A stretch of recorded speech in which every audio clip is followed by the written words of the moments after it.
La réalité, c'est que les femmes gèrent encore une grande partie du quotidien personnel et familial, que c'est un frein à leur carrière. Plus de 70% du perso est géré par les femmes aujourd'hui. YOLO, c'est une entreprise que j'ai cofondée avec Camille, mon associée. Et c'est un service B2B d'assistanat personnel pour libérer notamment les femmes de la charge mentale du quotidien. Mais le fait d'être une femme dans un monde d'hommes, je pense que ça a été une grande chance pour moi. La réalité, c'est que quand tu es dans des métiers rémunérateurs, c'est aussi une genre de prison. Parce qu'en fait, tu gagnes ta vie, tu prends le job d'après, tu gagnes encore mieux ta vie. Et quand j'ai pris ce dernier job en 2019, et en le signant, je me suis dit, c'est mon dernier job de salarié. Déjà, tes enfants, ils ont quel âge? 5, 9, 12 filles. Tu les éduques pareil? Oui, je les éduque pareil. Je déconstruis des biais de genre, je dirais. Mes filles, quand elles me disent qu'elles veulent être maîtresses, je leur dis qu'elles peuvent aussi être astronautes. Et mon fils, quand il veut être astronaute ou footballeur, je lui dis qu'il peut aussi être infirmier. Mais moi, mon sujet, c'est surtout qu'ils poussent droit et qu'ils se sentent puissants pour qu'ils puissent exprimer leur plein potentiel d'adulte. J'en ai rien à faire des autres. Salut à toutes et tous, c'est Yacine, bienvenue dans ce nouvel épisode de Dans la tête d'un CEO. Aujourd'hui, je reçois une invitée qui me fait peur. Et elle me fait peur avec beaucoup d'enthousiasme, je le dis, et de plaisir. Mais va-t-on ensemble réussir à tenir une heure de podcast sans partir dans tous les sens? C'est une bonne question, on va faire notre mieux. Bon, quand ça va, Rebecca? Très bien, je suis ravie d'être là. Merci de m'avoir invitée. Ben, merci en tout cas d'être venu en plus sous si short notice. On s'est parlé il n'y a pas si longtemps. Bah ouais, Mais merci d'être venu dans les studios. Ça va, c'est beau? c'est trop bien, franchement, impressionné. Bon, on parle pas des vinyles, on a dit. Non, Ok. tu peux parler de Daddy Cool si tu veux, parce que... Vas-y, parle de Daddy Cool. Qu'est-ce que tu veux nous dire sur Non, Daddy? mais comme ça, ça me fait un lien avec YOLO, la Avec parentalité, les papas. Tu vois, j'en ai choisi un dont je pouvais parler, quoi. Putain, moi, j'étais même pas focus sur YOLO, là. Ouais, mais tu vois, je me suis dit au moins, ça me permettra de faire un lien, parce que Daddy, quoi. Bon, on va en parler. Avant ça, c'est important. Je vais faire une grande dédicace à Charlie Perrault, Ouais. parce qu'on s'est rencontrés à la soirée des femmes 100 femmes entrepreneurs qu'elle avait mis en valeur l'année dernière. Yes, organisée chez We Are. Spoiler, on reçoit le CEO de We Are bientôt. Fermons la parenthèse, mais par contre, on fait pas une dédicace à tous les mecs de l'écosystème qui n'étaient pas là, à tous les podcasteurs qui nous disent que c'est difficile de recevoir des femmes. D'ailleurs, est-ce que tu peux répéter ce que tu as dit en amont du podcast? Et je t'ai dit, mais ça, c'est magnifique. Mais t'enregistrais déjà. Ouais, mais bon, ça fait vraiment... Je suis pas sûr de le publier. Vas-y, fais-moi plaisir, J'ai dit Rebecca. qu'en préparant rapidement ce podcast, j'ai vu que tu avais effectivement interviewé beaucoup de femmes dernièrement et que je pense que tu pouvais ajouter un E à dans la tête d'un CEO pour faire dans la tête d'une CEO, puisque maintenant tu mets en avant beaucoup de femmes CEO et c'est tant mieux, on en a besoin. Donc merci. Merci à toi. Voilà. J'allais dire mic drop. Bon, ce podcast est fini, ou ce podcast peut enfin commencer. Qu'est-ce que YOLO, Rebecca, s'il te plaît? Alors YOLO, c'est une entreprise que j'ai cofondée avec Camille, mon associée. YOLO qui veut dire You Only Live Once, beaucoup le savent, mais pas tous, donc je le répète. Et c'est un service B2B d'assistanat personnel pour libérer notamment les femmes de la charge mentale du quotidien. Les femmes et les hommes ou juste les femmes? Alors, les femmes et les hommes aujourd'hui, mais nous, on a vraiment pris un cas de départ qui est la réalité qu'on vit aujourd'hui, nous. Moi, j'ai 3 enfants, Camille a 2 enfants, et aujourd'hui, la réalité, c'est que les femmes gèrent encore une grande partie du quotidien personnel et familial, que c'est un frein à leur carrière. Plus de 70% du perso est géré par les femmes aujourd'hui. Et donc, nous, on a créé YOLO pour adresser ce sujet-là, libérer les femmes de la charge mentale, leur permettre d'investir leur carrière. Mais le service qu'on a créé d'assistanat personnel, comme il est complètement sur mesure et complètement personnalisé, il peut parfaitement accompagner aussi tout un tas d'autres situations de vie, hommes et femmes, qui nécessitent un soutien comme le nôtre. Donc, on peut penser aux salariés aidants, on peut penser aux parents solos, on peut penser aux salariés en mobilité. Donc, ça dégenre complètement le service, mais le case de départ vraiment qui nous tient à cœur et notre mission, c'est vraiment de libérer les femmes de la contrainte du quotidien pour pouvoir leur permettre d'investir leur carrière. Question, est-ce que ce qui vaut le plus cher dans ce monde, c'est notre temps? Ah, alors ça, c'est une vraie question philosophique. Le temps, c'est peut-être une des seules choses qui n'a pas de valeur marchande et c'est pour ça que c'est si précieux. Donc je pense que oui, redonner du temps, c'est permettre de se recentrer sur l'essentiel. Donc c'est extrêmement précieux, effectivement. Bon, on va poser les bases et on va en reparler. Mais je vais te poser cette question et elle est voulue, on va parler de ta carrière. Est-ce que être femme est une condition? Et est-ce que cette condition t'a aidé dans ta carrière? Je me déteste en ma question. Là, Les siens. est-ce qu'être femme est une condition? Dans être femme, c'est de naissance, en fait. C'est des caractères sexuels au départ. Après, c'est un genre, effectivement. Non, mais tu mais comprends ma je question. comprends ta Ne me suis question. pas passé pour un Je comprends ta tocard. question. Non, non, mais alors moi, j'ai toujours considéré que c'était une immense chance. Ouais. Je pense que j'aurais pas eu la carrière que j'ai eue. Donc moi, j'ai travaillé en banque d'affaires pendant 15 ans, dans des environnements très masculins. Je les ai choisis parce que je me voyais pas travailler avec plein de filles au quotidien. C'était pas l'environnement qui me convenait quand je suis sortie d'école.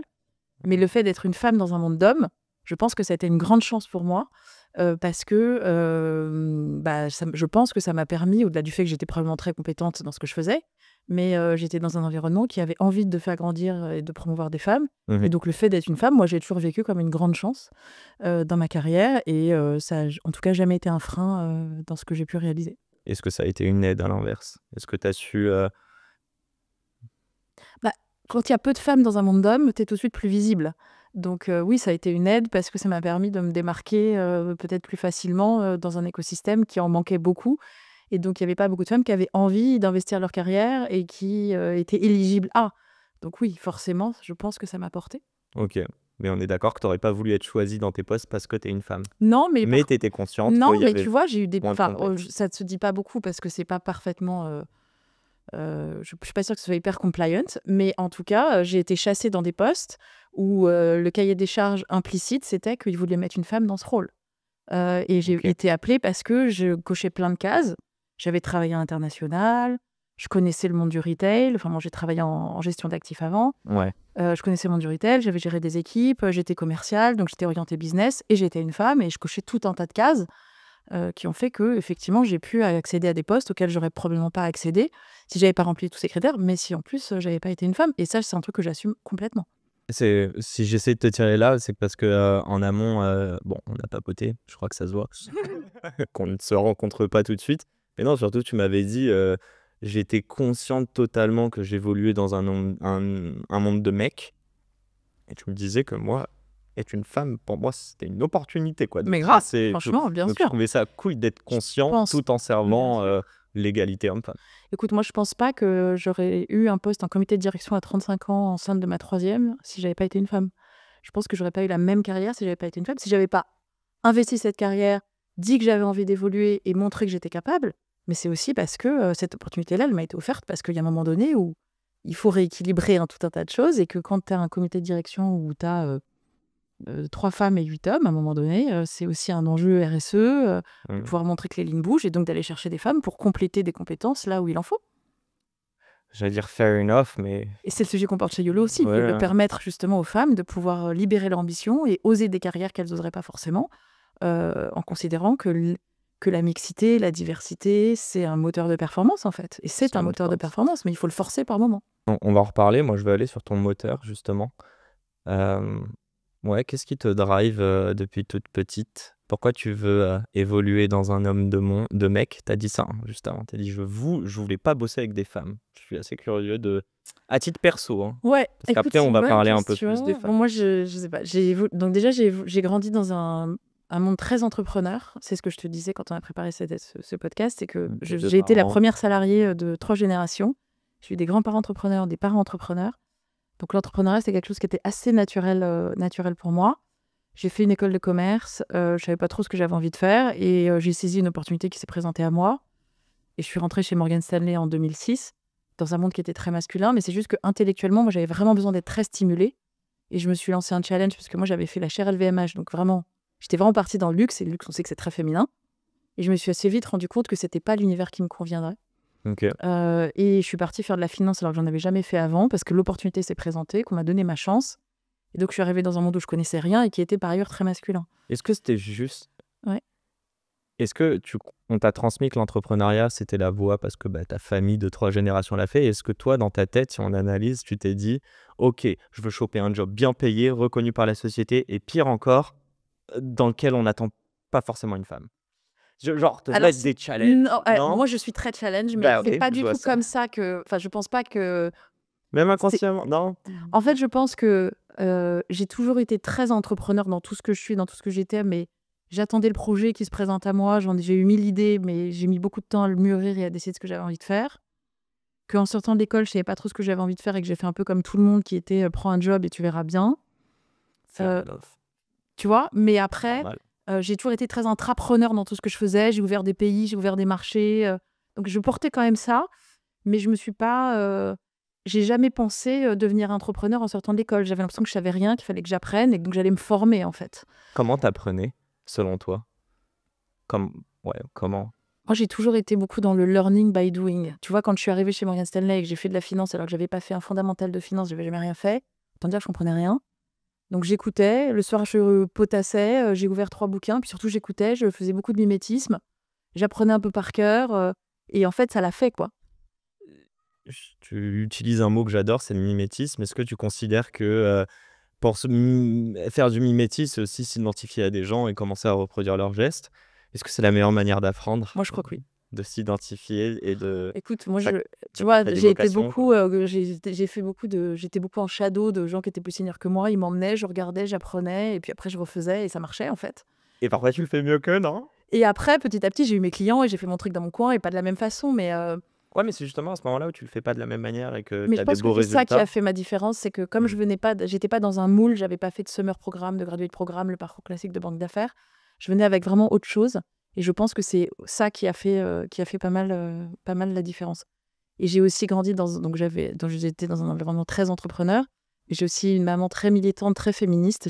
Quand j'étais petite, j'étais de toutes les manifs pour le droit à l'IVG, pour les droits des femmes, tu vois, SOS racisme. Enfin, Tu étais j'ai été sensibilisé très très tôt. sensibilisée très tôt. Et donc, j'ai toujours eu un profond sentiment de justice et d'être toujours très sensible à l'injustice, justement. Et donc, ça m'a aussi beaucoup drivée. On en parle juste après parce que j'ai l'impression que ça, allez, on peut le dire. Est-ce que parce que là, moi, je te parlais plutôt business et ce qui t'a drivé ta carrière, mais cette partie féministe qui t'a été retransmise ou transmise très tôt, YOLO, c'est la première fois que ton business et ton Ça purpose s'aligne, ouais, exactement. Mais tu vois, je me rends compte que le choix que j'ai fait de rentrer en banque d'affaires dans un moment qui est très masculin, c'était de me dire: «Mais en fait, il y a pas de raison qu'il y ait pas de femmes là-dedans, donc moi je vais y aller, je vais montrer que c'est possible». Tu vois, il y avait déjà quelque chose d'un c'était de peu challenger les rééquilibré, ouais. des standards, Tu comment avec l'autorité? hem, Tu j'ai un challengeais? grand sentiment de liberté, Ouais. que je porte beaucoup, donc moi j'ai pas de problème, j'avais pas de problème à avoir un boss si tant est que je le trouvais compétent et valable. Et quand il l'était pas ou quand je le ressentais pas comme tel, c'était très compliqué pour moi d'accepter les instructions, en fait, parce que je trouvais que c'était pas légitime. Quand tu passais là tes entretiens pour entrer dans tes différents jobs et même par la suite, tu vas nous raconter, tu as été débauché à droite à gauche, mais est-ce que tu faisais toi-même passer un entretien à la personne qui serait ton boss pour te dire: «Est-ce que je vais Non, apprendre parce sous que lui ou elle?» j'ai quand même toujours été très bonne élève, donc j'ai toujours eu quand même ce truc de très bonne élève je vais comprendre pourquoi on veut de moi et ce qu'on pense que je vais apporter, donc j'ai toujours Et été centré sur toi, pas mmh, forcément sur: «Moi, est-ce que je peux grandir dans cette mais boîte avec justement, ces tu vois, gens-là?» mon dernier job que j'ai pris, le patron qui m'a recrutée, il m'a recrutée parce qu'il m'a dit: «Je te recrute parce que tu es disruptive et que tu vas mettre un grand coup de pied dans la fourmilière». Donc et c'est pour ça qu'il m'a Start-up. fait venir, tu vois? OK. Donc donc c'est vrai que ce côté très libre, Mmh. ça a toujours été une grande force, je pense. Et chaque job que j'ai pris, je l'ai pris en me disant: «Tu y vas, tu verras bien, sur un malentendu, ça va marcher et si ça marche pas, tu feras autre chose ailleurs». Ah ben je veux parler de ça juste après, c'est la pression, mais avant ça, pour comprendre. Tu as été intrapreneur dans les boîtes dans lesquelles tu es passé. Est-ce que c'est eux qui t'ont demandé? Est-ce que c'était dans la fiche de poste? Ou est-ce que c'est un truc que tu es allé, tu vois, choper de Non, par ouais, pas toi-même, du quoi? tout. En fait, Incroyable. je pense que il y a pas beaucoup de fiches de poste où on te dit: «Tu es entrepreneur», hein, je suis pas sûre que ça existe. Mais en fait, c'est juste que moi, j'ai beaucoup de mal avec l'immobilisme et je suis quelqu'un qui est vraiment dans l'action. Et donc, il y a eu différents cas où je me suis retrouvée dans des structures, tu sais, quand tu arrives dans une équipe, chacun en plus, moi, j'étais commerciale, donc chacun a ses clients. OK. Toi, tu arrives et on est censé te donner des clients, puis les gens, ils ont pas très envie de te donner des clients. Donc, il y a un moment donné où, en fait, il faut aller les chercher, quoi. OK. Et donc typiquement, j'ai eu je me souviens très bien d'une situation où, bah, grosso modo, je trouvais que mon portefeuille client était tellement petit qu'en fait, je pourrais pas réaliser ce que j'avais envie de montrer. Et du coup, je suis allée à Londres voir mes boss et je leur ai dit: «Bah, moi, ce que je vous propose, c'est d'ouvrir un nouveau marché» et comme, moi, mes parents habitaient en Israël, je leur ai dit et que ça m'arrangeait aussi de pouvoir y être de temps en temps, je leur ai dit: «Je vais aller ouvrir le marché Attends, israélien» OK. et mon patron à Londres m'a dit: «Bah, OK, essayons» et ça a trop bien marché. Je me suis mis en binôme avec un senior à Londres et on est allé défoncer le marché israélien et ça a super bien marché, tu vois? Tu vas Ça, c'est des chercher choses ce que que tu tu vas veux. chercher Mmh. et moi, j'ai toujours, cette, mentalité et que je retrouve aussi beaucoup aujourd'hui, c'est de te dire: «En fait, tu as ta fiche de poste et puis il y a surtout ce que tu en fais et il y a ce que finalement ton poste, tu le crées et si tu veux aller chercher le step d'après, en fait, tu dois montrer que tu en es capable et qu'en fait, on te projette déjà dans le rôle d'après parce que tu le fais déjà dans ton rôle de maintenant, en fait. À quel moment tu as capté que même une fiche de poste ne retranscrit pas en fait la réalité, que il y a des perspectives d'évolution dans un poste? Je crois que c'est avec toi, je suis un peu perdu, mais je crois qu'on en parlait que un mec va beaucoup plus apply à des jobs. Ah oui, on en a C'est parlé. ça, qui est, Ouais, alors qu'il ouais. est sous-qualifié, et toi, si tu as juste un truc qui coche pas, tu veux Tu vas pas pas. Et apply. ça, c'est tous ces sujets de la façon voilà, c'est toutes ces croyances assez limitantes. Et je te parlais du rôle de la bonne élève. Moi, quand je suis arrivée dans l'univers qui était le mien au début, pendant, je sais pas, peut-être les 3 premières années, j'ai vraiment été dans une démarche où j'apprends. Moi, je suis quand même arrivée dans le monde du travail en 2006, 2007. En 2008, il y a eu Lehman. Lehman, c'était quand même, tu vois, Lehman Brothers? Lehman Brothers. Et j'étais chez Morgan Stanley à Londres, à Canary Wharf, le jour où Lehman est arrivé et où on a vu les gens sortir avec leurs cartons. Ah, C'était tu l'as vraiment... vécu, Ah oui, on ok, était vraiment physiquement. physiquement là. Les bureaux de Morgan Stanley étaient collés au bureau de Lehman. Donc vraiment, on l'a vécu. Et, en fait, c'est vrai que donc, pendant les premières années, j'ai vraiment été dans une démarche d'apprendre. Et puis assez vite, Ouais, je me suis rendu compte que si je voulais que mon travail soit reconnu, si j'attendais qu'on le voie, il se passerait rien et je serais jamais payée, en fait. donc fallait le montrer Et qu'il fallait toi-même. le montrer. Et Hmm. donc, il y avait vraiment cette démarche de voice vraiment fort et peut-être de même survendre ce que tu faisais juste pour qu'on en retienne une partie. Et puis, j'ai été aussi dans cet écosystème où et c'est ce que je te raconte, c'est quand même en 2010, etc. Donc, c'est quand même il y a un certain nombre d'années. Ça ne nous Ça rajeunit pas. va, arrête. Non, mais le sujet de faire monter des femmes, d'empowerer les femmes, c'était Oui, tôt, tu c'était vois. moins. Et donc, moi, j'ai été dans des programmes de woman leadership très tôt, Ok. à Londres, parce que les anglo-saxons sont quand même très en avance sur ces sujets. Et je dis souvent que j'ai été biberonnée au woman empowerment parce que très vite, j'ai compris, parce qu'on me l'a expliqué, que si tu as une fiche de poste pour le job d'après et que tu coches 5 cases sur 10, en fait, faut y aller parce que un mec, il ira, en fait. Et il va se dire, bah, c'est bon, j'en coche 5 sur 10, c'est bon. Alors qu'une femme, elle va se dire, j'en coche que 5, donc c'est un peu juste. Donc Non, c'est osé, tu tu dirais? vois, il y a oser, mais surtout en sortant d'un carcan dans lequel les femmes se mettent souvent, qui est de se dire, je dois être parfaite, je dois réussir à cocher toutes les cases parce que sinon, en fait, je me mets en danger. Et donc, moi, j'ai vite compris qu'en fait, et ben, finalement, quelque part, il y avait des comportements assez masculins à adopter Hmm. dans la façon dont tu projetais ta carrière et que ça marcherait. Et donc, j'ai assez vite compris que il fallait pas que je me limite et que je pouvais aller prétendre à des postes sur lesquels j'étais pas forcément compétente, mais que j'apprendrais. Et que c'était C'est un sujet d'audace, en fait. c'est les bons jobs, ceux où tu arrives avec le syndrome de l'imposteur? Ou de l'impostrice? Ouais. C'est en tout cas, moi, j'ai souvent eu le syndrome de l'imposteur, mais je l'ai jamais ça n'a jamais été limitant. Oui, ça C'est-à-dire peut que être un j'ai eu frein, au mes contraire. derniers postes, qui étaient des vrais postes à responsabilité avec des grosses équipes, quand on me les a proposés, même quand je suis allée passer les entretiens, je me disais: «Mais c'est vraiment bizarre qu'ils veuillent me voir moi». Hmm. Et puis plus le temps passait, plus je me disais: «Bon, bah, en fait, s'ils pensent que je peux le faire, c'est que je peux le faire, donc vas-y et puis tu verras bien». Donc j'avais ce syndrome de l'imposteur, mais en même temps, je me suis toujours dit: «Si l'autre a vu en moi quelque chose, probablement c'est que je dois pouvoir y arriver, donc j'y vais et on verra». T'as confiance en toi? Beaucoup plus aujourd'hui qu'avant. Donc plus jeune, t'avais pas forcément confiance en toi? Non. Mais tu parlais et tu t'imposais quand même, non? Ouais, tu sais, tu peux fake it until you I make it, know, hein. I know, non. On dit que c'est celui qui parle le plus qui a le moins confiance, en tout cas dans une room. Et c'est drôle, et je le dis, les gens pensent qu'on fait un podcast, donc genre on est hyper à l'aise, va me voir dans la rue, ou je connaîtrais beaucoup moins à aborder Moi, je suis n'importe qui. beaucoup plus à l'aise dans des environnements, tu vois, one to one ou donc mon métier de départ, c'était d'être commercial et moi, j'adore parler, j'adore rencontrer les gens, Ah j'ai un bon? bon contact. Ah bon? Donc ça, c'est des environnements dans lesquels je suis en confiance.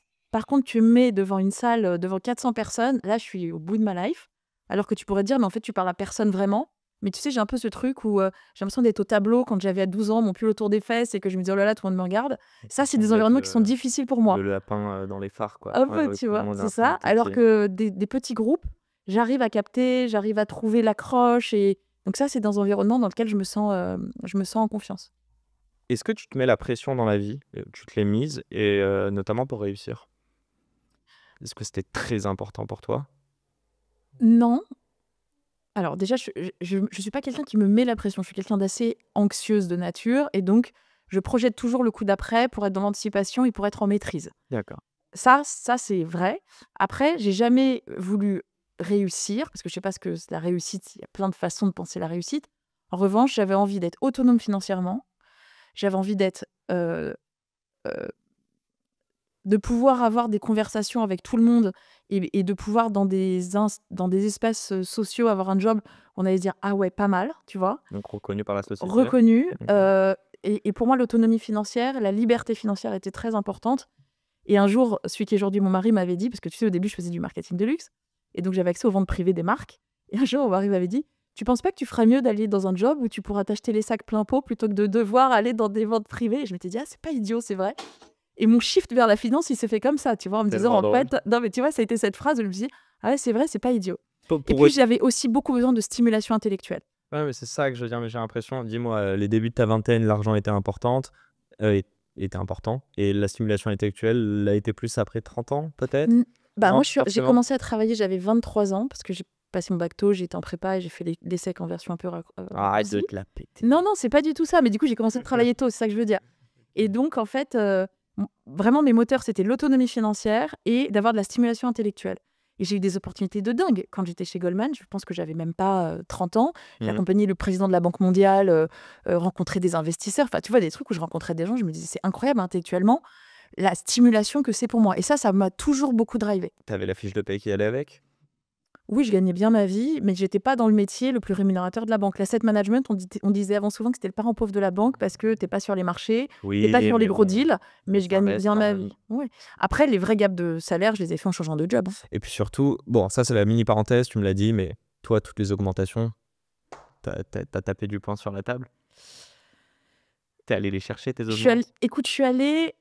euh, les vrais gaps de salaire, je les ai fait dans mes prises quand j'ai changé de job, en fait. Et j'ai toujours euh, fait des négos, en fait. Donc, j'ai toujours été Donc demandé beaucoup pour avoir un peu moins, mais avec des niveaux où je me disais que même si en négociant, c'était bien, quoi. donc, tu n'avais pas forcément confiance en toi au début, mais J'avais tu un, as an- j'avais un évolué. mari, j'ai un mari qui a 8 ans de plus que moi, qui a été un bon coach sur toutes mes négos Je pense qu'il y a une autre salariales. chose en fait, c'est que dans ta trentaine, t'as réussi à te prouver que tu pouvais gagner beaucoup d'argent, non?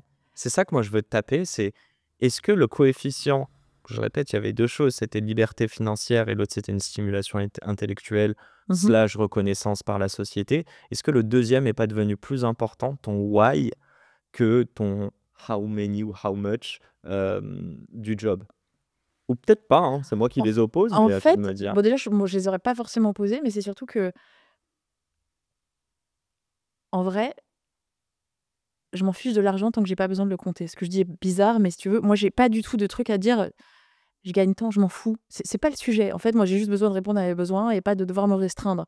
Une fois qu'on a dit ça, l'argent, c'est un moyen, c'est pas une fin. Ça me permet de pouvoir offrir la vie que je veux à mes enfants, de les mettre dans les écoles que j'avais envie, dans lesquelles j'avais envie de les mettre, etc. Mais j'ai jamais été dans une démarche de dire. Enfin, pour moi, je suis très panier percé déjà, mais je compte. Enfin, je suis très panier percé, voilà. Ouais, ouais, ok, j'ai mal Euh, entendu, mais ok. non, mais c'est-à-dire que voilà, Mm. je suis très dépensière, enfin bon voilà. Et j'avais surtout envie de jamais devoir demander de l'argent à personne et donc de pouvoir vraiment être en autosuffisance de mes besoins. Sachant que ton Voilà. mari est entrepreneur aussi. Sachant que Marie est entrepreneur, donc pendant longtemps, j'ai été la caution salariée de notre couple pour que lui Ah, puisse. zlé. Ça va, hein? Ça a beaucoup joué aussi dans les choix que C'est j'ai trop faits. cool. Pendant Ok. longtemps, c'était de dire moi, je suis la stabilité dans une carrière que j'investis, mais je reste la stabilité.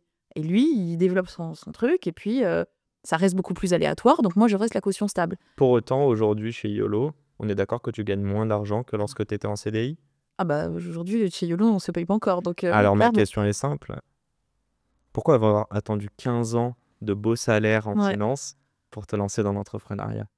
Bah, tu sais, en fait, le problème, c'est Est-ce que c'était trop long, presque, déjà? non, parce que Non, ok. alors, c'était pas du tout trop long parce que YOLO ne serait pas YOLO si j'avais pas fait ces 15 ans-là, parce que YOLO est né d'un besoin que j'ai eu moi, une problématique que j'ai identifiée moi. Pendant tes Cette grossesses problématique, ou... je l'ai identifiée parce que quand j'ai pris ce poste au comité de direction de la société de gestion dans laquelle je travaillais à 35 ans, enceinte de ma troisième, et qu'est arrivé le Covid, le télétravail, et que je me suis retrouvée avec 60 personnes dans mes équipes, maîtresse d'école, nounou, femme de ménage.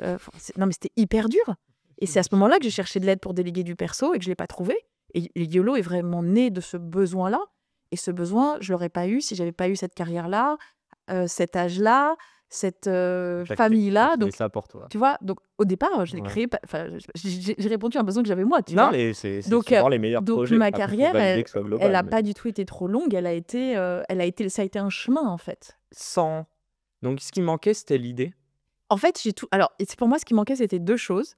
c'était l'idée, mais en même temps, moi, j'ai 3 enfants et chaque congé mat, j'ai eu une idée, j'ai commencé à déposer, à déposer un J'avais dit nom, ça. etc. Ouais. Mais en fait, à chaque fois, je suis retournée dans mon job de salarié. Et parce que, en fait, en vrai, ce qui me manquait, c'était la rencontre. Parce que moi, mon énergie, je la trouve beaucoup dans les autres. Et je savais que je ferais jamais rien toute seule. Toute seule, j'ai l'impression d'être nulle.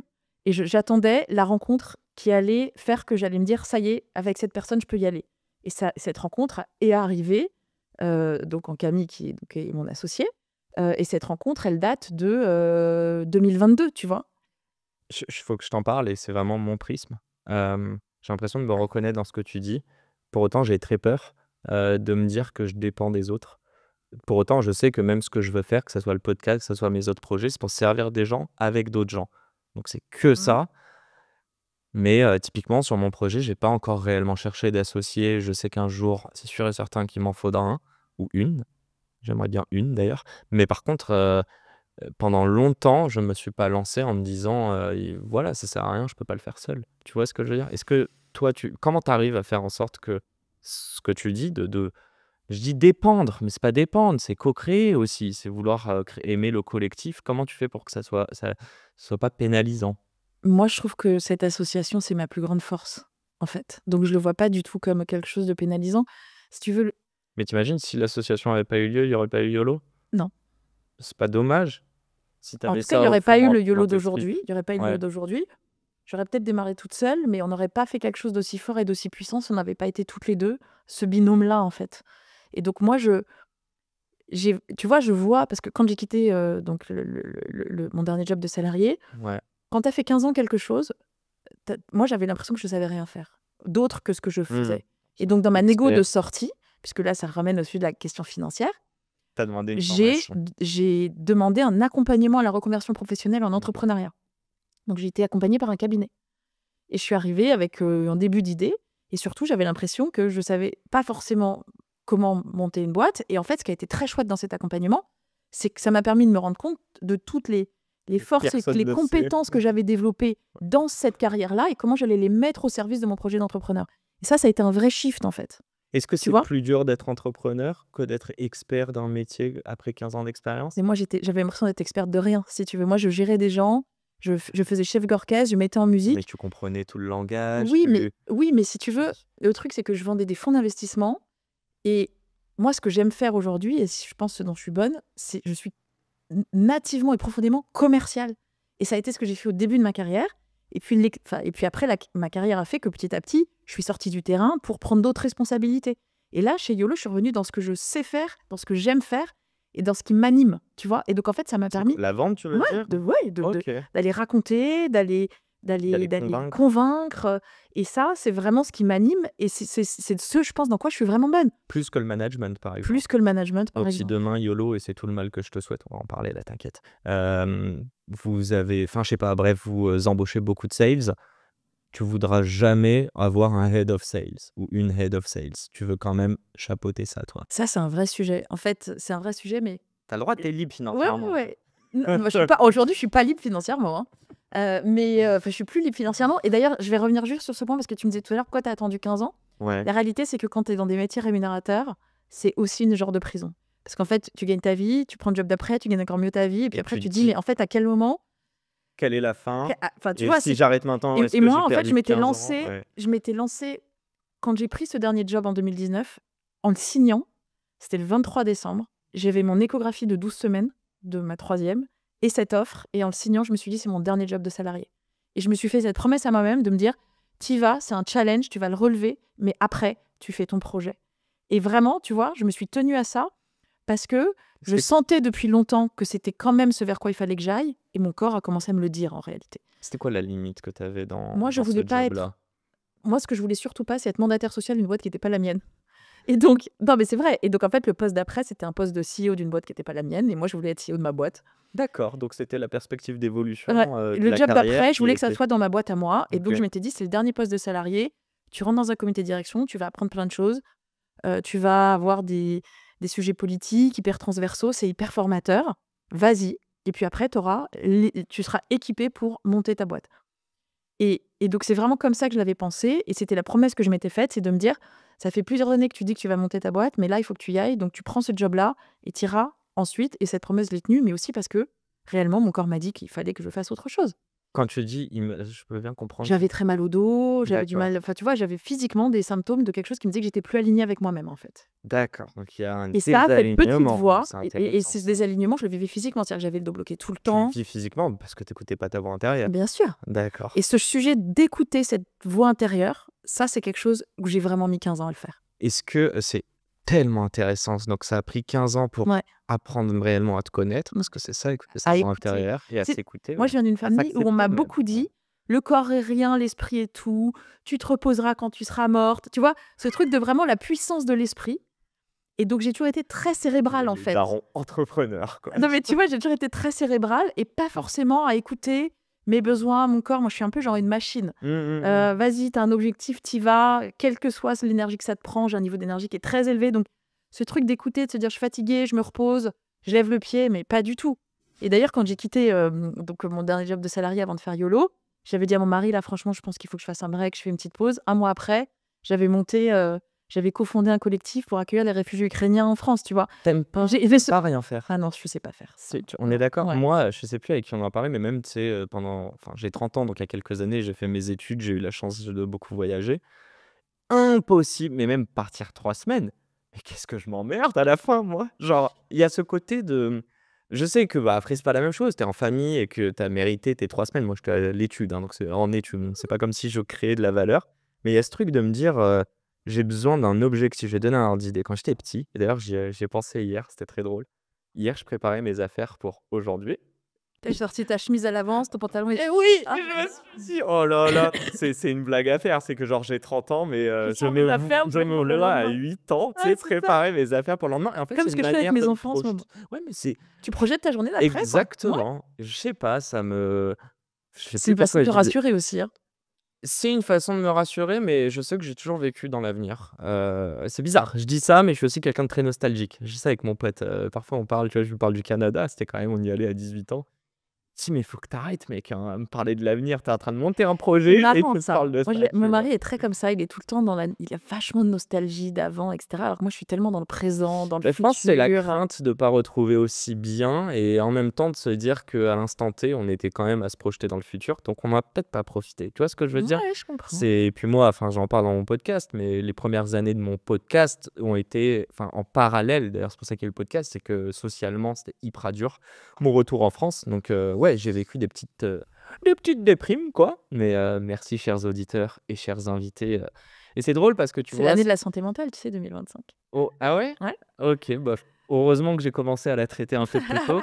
Ah, mais Heureusement pour moi. c'est un tabou qui est en train de se lever. Ça, c'est ça vraiment fait important. grave plaisir, mais tu vois, ce que tu dis, je trouve que en 15 ans, tu as su prendre aussi conscience de ta valeur à chaque job. D'ailleurs, tu disais ça sans trop intellectualiser. Tu te dis, bon, on va tenter, on verra. Pourquoi ils me veulent? Genre, je suis J'ai qualifié. vraiment ça. Hein. À la fin, tu sors de ça, mais tu te poses même pas la question de est-ce que tu étais qualifié pour ton job, vu que tu es déjà sur le job d'après. Et c'est ça, en fait, que je veux dire, c'est que on s'arrête pas forcément, mais en fait, notre exigence ou notre référentiel augmente. Bien Ouais, sûr. c'était Non, mais ça, c'est sûr, t'as la raison. parenthèse. Je voulais te poser cette question, et ça va faire une très bonne intro. Est-ce que si avec YOLO, tu traites... Ah, attends, en finance, tu étais sur du secondaire?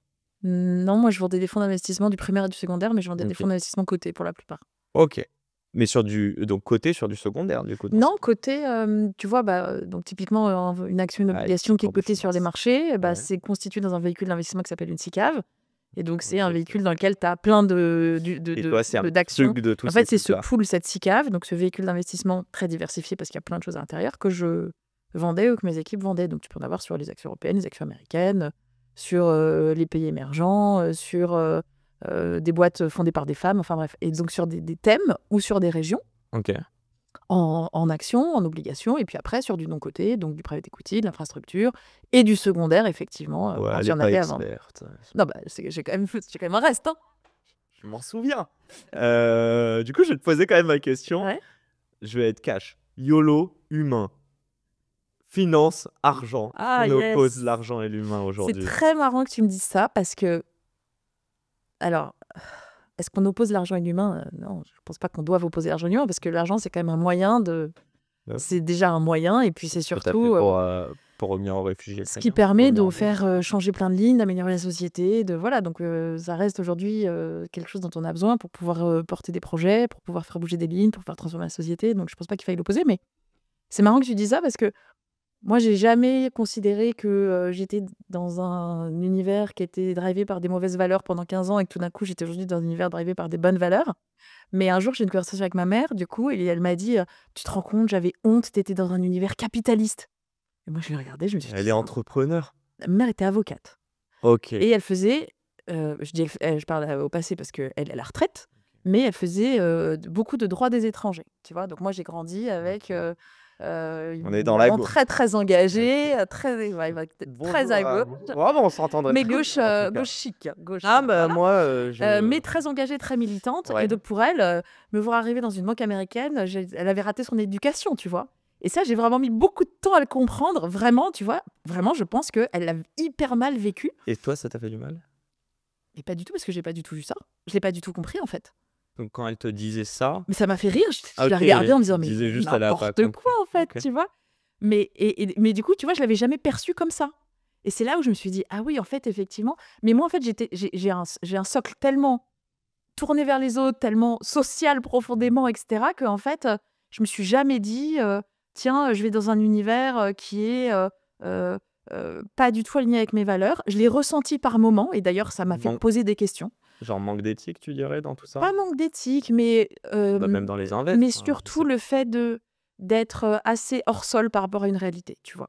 Moi, non, mais ça, je l'ai vécu, et ça m'a beaucoup, pour le coup, il y a des moments qui m'ont heurté et qui ont fait que d'ailleurs, après, tu vois, j'ai quitté le monde des anglo-saxons pour aller chez un assureur franco-italien, et puis après chez un assureur asset manager français, à vendre des fonds ESG, des fonds à impact, tu vois, vers une offre qui était plus alignée avec ce en quoi je crois fondamentalement, en fait. Je sais pas si tu te souviens, tu m'as raconté qu'en sortant justement du bureau à Londres, bah vas-y, raconte-nous, qu'est-ce que t'as Non, vu oui, je t'avais raconté que au bureau de Paris, Ah, c'était à Paris? ouais, au bureau de Paris, il y avait une jeune SDF qui était là depuis très longtemps, enfin qui était là tous les jours, et donc La Défense? moi je la voyais. Non, non, rue de Monceau. Ah, ok, ah ouais. Ah ouais, Ouais, les SDF à Monceau? ouais. Ok. Et elle avait 20 ans, tu vois, elle était vraiment Ouais, très jeune, et je la voyais, je lui amenais à manger, je lui amenais des fringues, etc. Et puis un jour, je sais pas, je discutais au petit point là, et puis en fait, j'en discutais, et les gens me disaient ah bon, il y a quelqu'un? Ah, je l'ai jamais vu. Et là, je me suis dit, mais à quel moment, comment on peut ne pas la voir, en fait? C'est impossible. C'est invisible. Et ça a été, tu vois, ça fait partie de ces prises de conscience où je me suis dit, en fait, non, c'est pas moi, en fait. Et il y a eu plein de petites choses comme ça qui, petit à petit, m'ont fait me dire, en fait, le produit que je vends, enfin, je dis souvent, j'aurais pu vendre des aspirateurs, en fait. C'est-à-dire que c'est pas la matière en tant que telle qui m'intéressait, c'était mes clients, la relation aux autres, mes équipes que j'ai toujours adorées. C'est ça qui me nourrissait, tu vois. Quand même. Bah, pas au début. À la fin de ma carrière, beaucoup plus. De ma carrière corporate, oui, j'avais une bien meilleure dimension impact. Et puis le fait d'avoir ces équipes, de porter ces projets de transformation, de faire évoluer une boîte, tu vois, je sentais que j'avais plus d'impact, en fait, que juste de vendre mes fonds, quoi. YOLO, c'est à quel âge aujourd'hui? YOLO, ça a 2 ans. 2 ans. Tu peux me dire, si je suis très content, parce que j'ai eu la demande de beaucoup de mes auditeurs et auditrices, mais là j'avoue que je pense à 2 personnes, dédicace à vous, vous reconnaîtrez, mais qui voulaient avoir l'histoire de personnes qui sont aussi dans les débuts. D'accord. Et Bah, on est dans les débuts. Ouais. bah, je trouve que Ouais. qu'est-ce que tu as fait en 2 ans?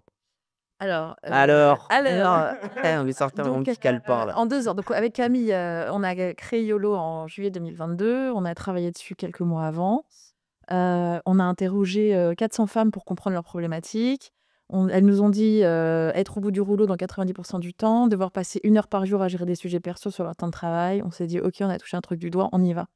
On a monté la structure, on a fait 4 mois de bêta-test. Donc, on a pris des assistantes qu'on a trouvées sur des groupes Facebook, des anciennes clientes que j'avais, des amis que j'avais, en leur disant, est-ce que tu veux bien tester? Ok. On leur a demandé 100 € par mois parce qu'on voulait qu'elles investissent un peu d'elles-mêmes et qu'elles donnent du vrai feedback, parce qu'on s'est dit que c'est... Voilà. Quitte à arrêter On de a fait payer 4 pour mois de ça, test ok. et on a compris plein de choses. Comme.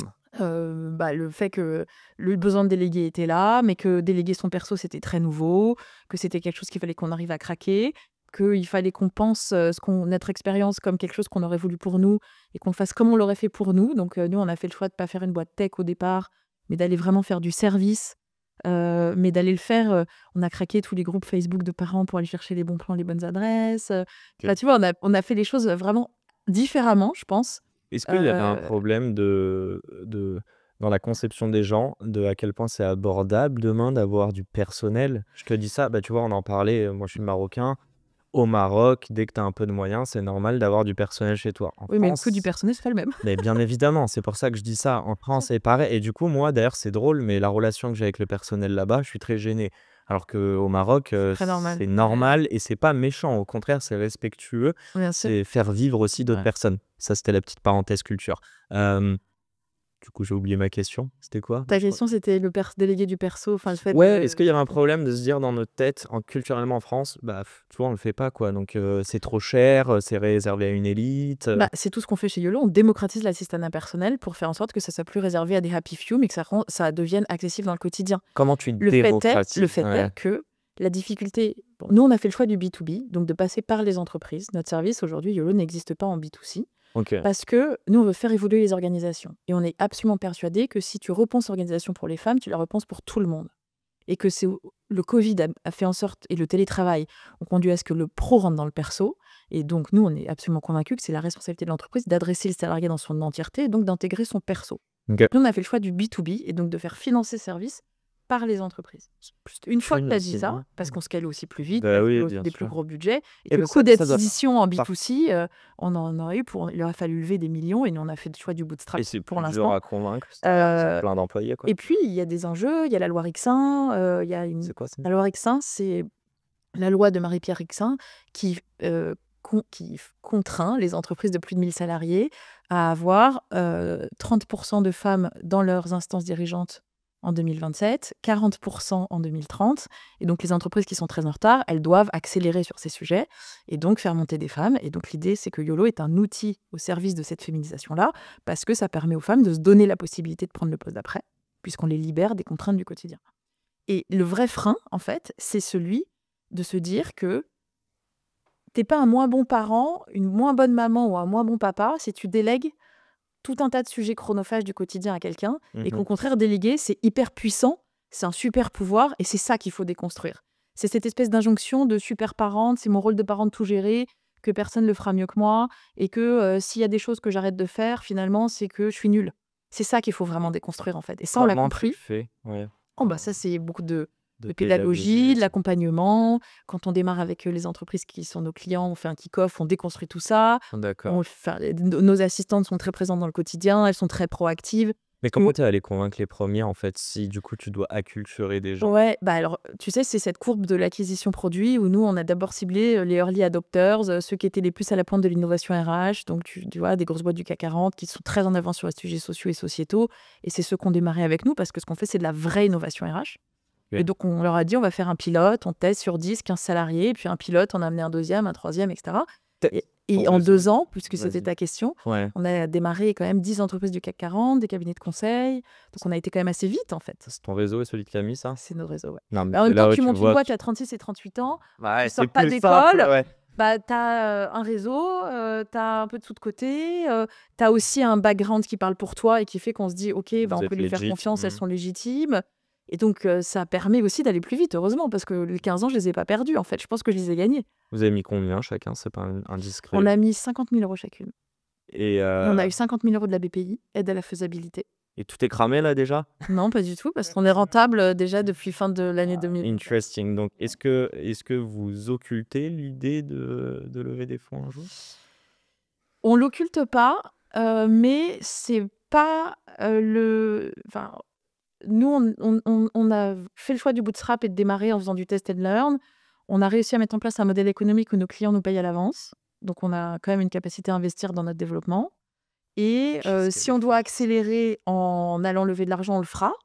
Mais tu vois, là, on est accompagné, on est lauréate de Race Sherpa, qui vient de nous faire un prêt. Congrats. Ouais, c'est tout frais, 27 décembre, donc tu vois, exclusive. Parle Donc ils nous ont fait un prêt d'honneur. On est en train de travailler à il y a obtenir des des thunes ou pas? ah oui, ils nous ont fait un prêt d'honneur de 100 000 €. Ah OK, donc on Ouais, est d'accord, il y a des thunes. ouais, ouais, il y a des thunes.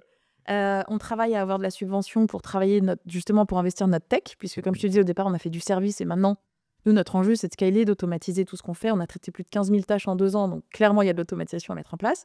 Mais tu peux le faire sans Mais lever ça, tu penses? écoute, on lèvera peut-être, mais pour l'instant, par rapport à ce qu'est notre plan de croissance, on va probablement pas le faire tout de suite. Il n'y a pas de compète? On n'a pas de concurrent aujourd'hui. Ok. On en parlait, je crois, il y a Double aux US, mais qui est beaucoup plus, bon, qui doit bosser aussi en France, mais qui est beaucoup plus sur Sur le les pro, pros et sur les exactement. dirigeants. Ouais. Euh, Nous, notre vraie différence, c'est qu'on accompagne nos persos, ouais. que des gens qui font Je le pense perso, il y en a pas. ça a dû être beaucoup plus simple pour elle, hein, pour Alice, je crois. Alice Ouais, à Despots. des défauts. Dédicace, Alice, si tu nous On écoutes s'est des rencontrés, on US. peut parler Ah oui? il y a quelques temps. Ah bah tiens, je suis curieux de comprendre. Qu'est-ce que tu as fait avant de monter ta boîte avec Camille? Est-ce que vous avez appelé d'autres pairs, comment on dit, ou entrepreneurs? Non, mais là, je voulais le mettre Ouais. avec un E, mais je sais pas comment on fait. Bon, bref. Heureux. Non, mais c'est même. Bon. Est-ce que tu as parlé avec Ah ouais, nous, on a des toujours... personnes? Ouais. Alors, nous, avec Camille, on s'est toujours dit que plus on parlait, plus on serait challengé et plus meilleur on serait. Donc, on a toujours énormément parlé Putain, à tout nickel le pour monde. toi. Et puis, il va en parler. Non, mais c'est surtout qu'en fait, on s'est toujours dit que plus on allait raconter ce qu'on faisait, plus on allait être challengé, plus on allait affiner. Ok. Et donc, en fait, en fait, on a rencontré un DRH, nous a fait rencontrer un DRH. On a rencontré une bénéficiaire. Enfin, tu vois, dans nos premières bénéficiaires, elles nous ont elles-mêmes mis en contact, etc. Donc, on a toujours beaucoup challengé nos idées. On est toujours allé beaucoup demander de l'aide. Et en fait, on porte un projet qui est tellement fort et tellement impactant que les gens sont hyper contents de nous aider. On a des femmes qu'on accompagne aujourd'hui qui sont venues nous dire comment on peut t'aider à grandir YOLO, qui donnent de leur temps au pro bono. Enfin, tu vois. Donc, en fait, on s'est entouré, on s'est toujours beaucoup entouré.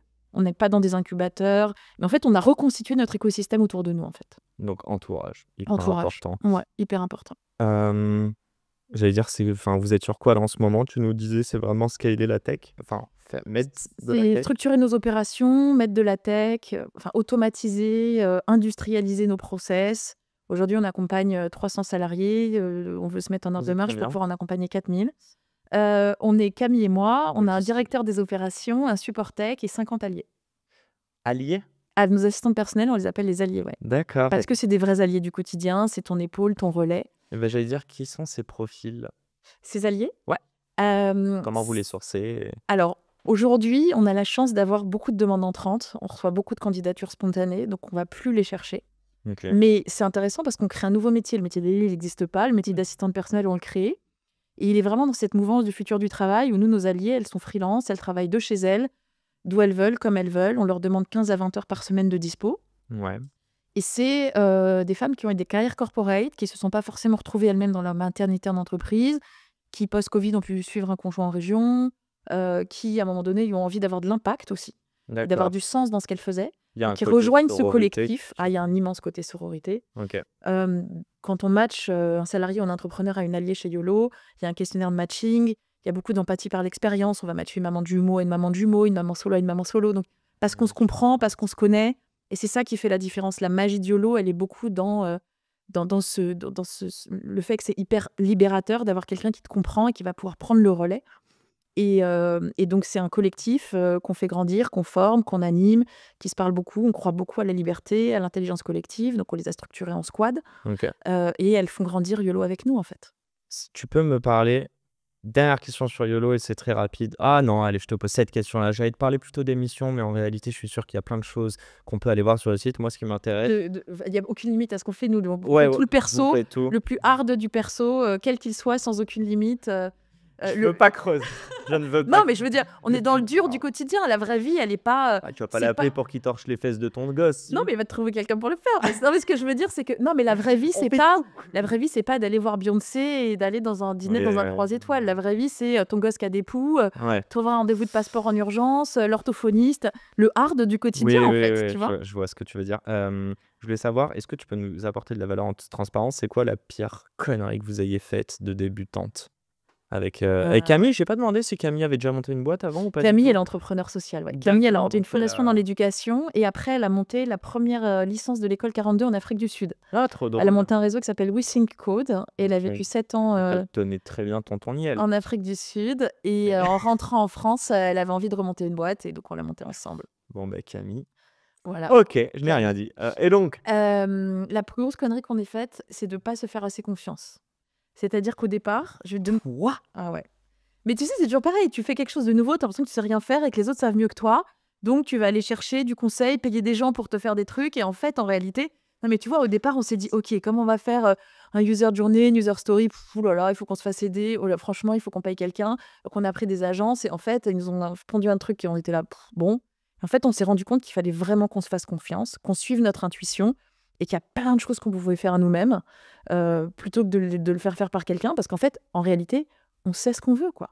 Et donc, je pense que vraiment, notre plus grosse erreur, ça a été de ne pas se faire assez confiance tout de suite et se dire qu'on avait besoin des autres pour y arriver.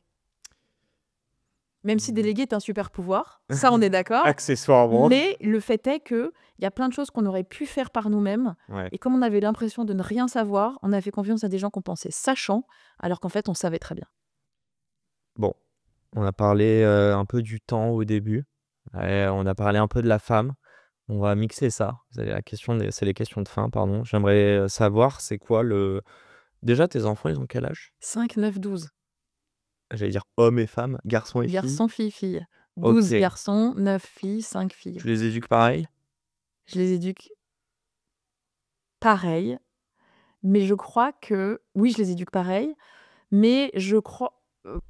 je déconstruis des biais de genre, je dirais. Ok. Donc, Mais tu les j'insiste opposes pas. beaucoup sur le fait que mes filles, quand elles me disent qu'elles veulent être maîtresses, je leur dis qu'elles peuvent aussi être astronautes. Et Ou directrice de l'école. oui, mais tu vois, j'essaye vraiment de les amener à Parce que ouvrir ton le fils, champ il des parle possibles. d'astronaute. Et mon fils, quand il veut être astronaute, je lui dis qu'il peut, ou footballeur, je lui dis qu'il peut aussi être infirmier. Tu vois ce que je veux dire? C'est-à-dire que Tu veux tout remettre. j'essaye Ouais. mais parce que moi, j'ai toujours une grande conscience de... J'avais lu un livre d'une femme qui s'appelle Brigitte Grésy, qui s'appelait La vie en rose, que j'avais reçu à l'époque, parce que j'avais monté le réseau de femmes de Morgan Stanley. Et elle était venue parler. Et en fait, ça m'avait vachement marqué. Elle nous avait expliqué qu'il y avait plus de différences. Ils avaient fait des coupes de cerveau à l'IRM. Et il y avait plus de différences entre le cerveau d'une femme française et d'une femme indienne qu'entre le cerveau d'un homme français et d'une femme française. Et qu'en fait, tout ce qu'on vit aujourd'hui, c'est des biais de genre. Et donc moi, j'ai toujours une grande conscience des biais de genre et du fait qu'en fait, on reproduit, nous, tout un tas de biais de genre dans la façon dont on élève nos enfants. Tu veux dire que toi et moi, on est beaucoup plus proches en tant que Français, Ouais. mais pour autant, on s'éloigne par nos croyances limitantes. Exactement. Et donc, ces biais de genre, très bien dit. Même donc, là, je suis Et impressionné. donc moi, j'ai toujours une C'est rare. grande conscience des biais de genre et du fait que quand un jour mon fils m'a dit qu'il avait envie d'une poussette, et ben je suis allée lui acheter une poussette. Et quand je suis arrivée, je me souviens très bien à la grande récré que toutes les poussettes étaient roses. Je lui ai expliqué que le rose, c'était la couleur des rois, ce qui est vrai, et que c'était pas du tout une couleur de fille. Et donc il était là à se promener dans la rue avec sa poussette rose. Et je me souviens que les copains nous regardaient, genre, ton fils a une poussette. Bah ouais, mon fils, il a une poussette, en fait. Et donc, tu vois, j'ai toujours une grande conscience des biais de genre et du fait qu'il y avait plein de choses à déconstruire. Donc, je les élève de la même façon, mais pour finalement faire converger, pour que quelque part, on arrive à, en tout cas à mon petit niveau d'écosystème, qui soit identique et qui ne se limite pas dans le fait que ça soit un garçon ou une fille. Mes filles, elles vont pas à l'école en jupe, elles vont à l'école en pantalon. Parce que je veux pas qu'elles soient limitées dans le fait qu'elles ne peuvent pas bouger parce qu'elles sont en jupe. Tu vois, des choses comme ça. Sachant que les femmes ne pouvaient pas porter de pantalon jusqu'en... Là, j'ai plus l'année, Ouais. mais... C'est pas si vieux. Ouais, c'est ça Exact. qui est même le droit des femmes. J'ai des photos de mon fils qui a 4 ans et qui lit « Tu seras féministe, mon fils », Oui, tu vois. m'avais dit ça. Donc j'ai quand même une grande conscience de la nécessité à nous, à notre niveau de parents, de rééquilibrer un certain nombre d'inégalités ou de façons dont on a intériorisé des biais et qu'on reproduit en fait de manière assez inconsciente en fait. Je veux te parler de la transmission que tu as auprès de tes enfants, même si là on en parle. Et je te demandais un peu si tu les éduques pareil, donc on a évidemment parlé du genre. Je veux savoir, est-ce que sur la question de confiance en soi, je ne vais pas même pas parler de filles ou garçons, est-ce que tu leur dis tu peux tout faire et tu vas y arriver et tu es le meilleur, ou est-ce que tu dis que tu dois tout faire ou faire plus que des gens, ou tu vois ce que je veux dire? Tu comprends ou pas ce que Ouais, je veux je dire? comprends. Et ça dépend, je sais que les deux marchent pour des En personnes fait, il n'y a pas la différentes. même réponse en fonction de mes enfants. C'est-à-dire que mes enfants sont Ok. très différents les uns des autres. Mon fils, il marche au challenge. Lui, c'est le challenge qu'il botte. Il est hyper sportif. Donc lui, le truc, c'est vraiment le challenge. Lui, il veut être meilleur que les autres. Donc lui, tu lui dis, il a eu 18. Il dit, ouais, mais le meilleur, il a 19. La prochaine fois, j'aurai 19. Donc tu vois, ça, c'est son truc à lui. Ma deuxième, elle est hyper smart, mais elle est émotionnellement, c'est compliqué. Elle est très en avance et donc elle est très fragile. Elle n'a pas beaucoup confiance en elle. Elle a une phrase sur son tableau dans sa chambre sur laquelle il y a écrit « Je peux faire des erreurs, j'apprends de mes erreurs, ça me rendra plus forte ». Et on dit cette phrase tous les soirs. Donc elle, il ne faut surtout pas la comparer aux autres parce qu'elle est déjà tellement dans la difficulté d'être elle-même tu vois, De dans s'accepter, dans de se... sa propre Mhm. acceptation, qu'elle se compare déjà suffisamment aux autres pour que j'en rajoute pas. Tu vois, donc ça dépend vraiment en fait de Donc en chaque fait, tu enfant. t'adaptes. Mais Ok. moi, mon sujet, c'est surtout qu'ils poussent droit et qu'ils se sentent puissants pour qu'ils puissent exprimer leur plein potentiel d'adulte. J'en ai rien à faire des autres, en fait. Qui pousse droit. Ouais. J'avais jamais Tu vois, entendu ça. avec un vrai socle, une vraie structure, qui est finalement, ils puissent déployer leurs ailes sans être, enfin, voilà, en étant les plus solides possibles, en fait. Que de métaphores, j'adore. Bon, on va arriver sur ces dernières petites questions du tac au tac. Avant ça, est-ce que j'ai oublié des sujets? Bon, je sais que c'était sûr qu'on n'avait pas parlé de tout. Mais est-ce que il y a un truc que tu voulais dire en particulier ou pas? Je pense qu'on a déjà évoqué pas mal de choses, hein. Ouais. Mais non, je pense que... Ça va, tu prends du plaisir? Ouais, c'est chouette. Ok. Allez, mes questions du tac au tac. Sur une échelle de 1 à 10, à quel point tu es heureuse au quotidien?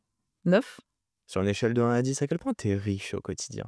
riche de mes rencontres, de mes amis et de ma famille, très financièrement beaucoup moins aujourd'hui. Je veux des chiffres. Entre 1 à 10. Riche de quoi? Riche financièrement? Allez, je vais être sympa, 8.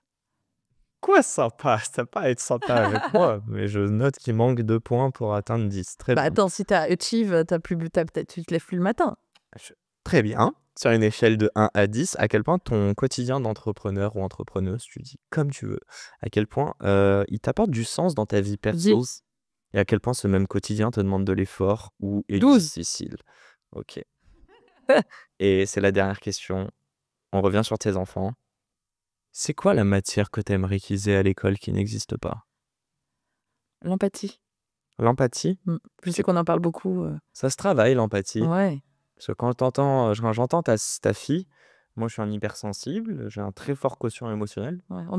Tu voulais parler du quotient émotionnel, tu me l'avais dit. Ah ouais, je t'avais dit ça? Tu m'avais dit à quel moment tu t'es rendu compte que tu avais un quotient émotionnel très élevé. Donc ta fille, tu te reconnais en elle? Ouais, beaucoup. Elle challenge beaucoup. Elle met des mots sur l'enfant que j'étais et qui n'étaient pas vraiment très compris parce que c'était pas la même époque et qu'on n'écoutait pas D'accord. mes enfants de la même façon. Ok. Et donc du coup, l'empathie, par exemple, bon, elle l'a, c'est sûr, mais tu penses que ton fils devrait plus la travailler? Non, parce que moi, on est tous, tu penses, dans une famille avec un... C'est de l'empathie ou du savoir-vivre? Non, c'est le fait de... Du civisme? Non, mais en fait, c'est pas tant la matière pour mes enfants, c'est la matière pour le monde, en fait. Oui, bien C'est-à-dire sûr, que, pour la société. tu Ok. vois, on est dans un monde qui est quand même de plus en plus individualiste, de plus en plus violent, et surtout où, en fait, écouter, regarder, entendre les autres, les entendre, les écouter vraiment, si on le faisait, ça changerait beaucoup de choses. Et en fait, pour moi, c'est ça, c'est que c'est bien de faire de l'histoire, de la géo. Bon, déjà, l'histoire, on en fait moins, donc l'histoire, c'est quand même important, parce que c'est cette histoire dont on doit se souvenir pour Ouais, construire la société d'après. Mais c'est surtout que c'est tout le sujet des soft skills. Solène serait contente, Solène Bocquillon de Soft Kids serait contente de m'entendre, mais les soft skills, c'est ce qui va faire la différence pour faire de nos enfants les adultes de demain, en on fait. transmet pas les soft skills. Bah, en tout cas, on les apprend pas à l'école. En tout cas, dans l'école classique. Moi, mes enfants sont dans une école pas classique. On leur apprend des soft skills. Mais c'est une école privée, hors contrat, Qui coûte différente, cher, qui ouais. coûte cher, et ça devrait être accessible à tous, en fait. Écoutez, bon, moi, en tout cas, s'il y a une chose qui est sûre, c'est que j'ai fait le collège, lycée public, toute ma scolarité. Moi aussi, hein. Je ne peux pas te taper dessus. Moi non plus. Mais j'ai eu la chance d'être dans des très bons collèges, lycées. Par contre, je peux te jurer que sur ce dont tu viens de parler, et on va pas se lancer sur un nouveau podcast, mais ravi de dire que c'est un sujet que je vais attaquer prochainement. Donc voilà. Non, mais c'est un vrai Cette sujet. transmission. Moi, mon fils, à 5 ans, il a été maltraité par sa maîtresse en grande section de maternelle. C'est un truc de dingue. Je pensais même pas que c'était possible, que ça existait, un truc comme ça. L'école d'aujourd'hui, elle est quand même vraiment différente de celle que nous, on a connue. Moi, je suis un pur produit de l'école publique, mais aujourd'hui, mes enfants sont dans l'école T'es privée. d'accord. T'es sûr, pardon. Juste avant, t'as dit qu'on était plus individualiste qu'avant. Ouais. Est-ce que on est tous React en tant que génération par rapport à celle précédente? T'es 100% sûr de ça? Parce que moi, plus je grandis, plus je me dis, ok, on a pu prendre nos parents pour des vieux cons en fait par moment, mais en réalité, on est déjà boomers sur la Gen Z, nous, donc on commence à comprendre. Oui, t'as ces raison, mais biais tu vois, en de- même temps, moi, je suis née en 84. Et les années comme ça. je viens d'avoir 40 ans, je suis trop fière. Non, mais j'ai été élevée, mes grands-parents étaient hyper présents. Tu vois, il y avait quand même un genre de village, tu vois. Et aujourd'hui, on est quand même dans une société où nos parents travaillent plus tard, où ils n'ont pas forcément envie d'être grands-parents, Hmm. où tu es quand même souvent seul dans la façon dont tu élèves tes enfants, ils vivent pas forcément à côté de toi. tu es quand même dans une société qui est beaucoup plus individualiste. Et on le voit parce que quand les hommes et les femmes qu'on accompagne chez YOLO, ils n'ont pas de relais. Nous, moi, j'ai plus de relais familial. Camille, mon associé, n'a pas de relais familial au quotidien, tu vois. Je vois ce que tu Et veux donc, dire. on est dans une société qui, objectivement, où les cellules familiales sont beaucoup plus individualistes. C'est culturel, J'ai hein. posé à l'ANSED, mais en fait, Non, c'est mais pas la c'est même culturel. Tu vas en utilisation. Afrique, tu vas au Sri Lanka, tu vas au Japon. Les vieux, on les garde chez soi. Enfin, tu Bien vois. sûr, il n'y a pas d'EHPAD chez nous. Ouais. Non, mais voilà. En Donc, il y a un Maroc. sujet culturel dans nos pays occidentaux, en fait. Bon, on arrête. Ok. On arrête. T'as vu dans mes yeux que je voulais On pas repart sur autre chose. Non, on va respecter le temps de tout le monde, le tien, le mien et celui du studio. Je te remercie. Merci à toi, c'était super. Merci vraiment de m'avoir fait confiance. Faut s'appeler ça. Parce que lors Sans du filet. Ouais, c'est ça, c'est vraiment ça. Mais je t'ai dit, dans tous les cas, je serai Je dans la t'avais dit que j'avais pas de bienveillance. tabou, donc Non, bah nickel. Écoute, on a parlé de. En tout cas, moi, ce podcast me ravit. J'espère qu'il vous ravit, vous, chères auditrices et auditeurs. Et je termine toujours avec ça. Mais un grand merde à toutes les personnes qui entreprennent. Et voilà, c'est pas parce que vous pouvez voir Rebecca, 40 ans du coup, mais très confiante, qu'à 20 ans ou à 25 ans, elle l'était autant. Donc voilà, on évolue tous. Donc Exactement. soyez conscients de tout ça. Bref. Paix sur vous et à dans une semaine pour un nouvel épisode. Ciao, ciao. Merci Yacine. Bye bye. C'est déjà la fin de cet épisode. J'espère qu'il vous a plu. Si c'est le cas, pourquoi vous nous le diriez pas? Laissez-nous un petit commentaire, un petit like, partagez-le à des amis, des personnes qui seraient susceptibles d'aimer cet épisode. Et n'hésitez pas non plus à nous proposer des invités pour les prochains épisodes. Le prochain épisode sort lundi. Je vous laisse vous abonner dès maintenant. Et encore une fois, merci de nous soutenir et de nous écouter. Un grand merde à toutes les personnes qui entreprennent. Et à très vite pour un nouvel épisode. Ciao, ciao.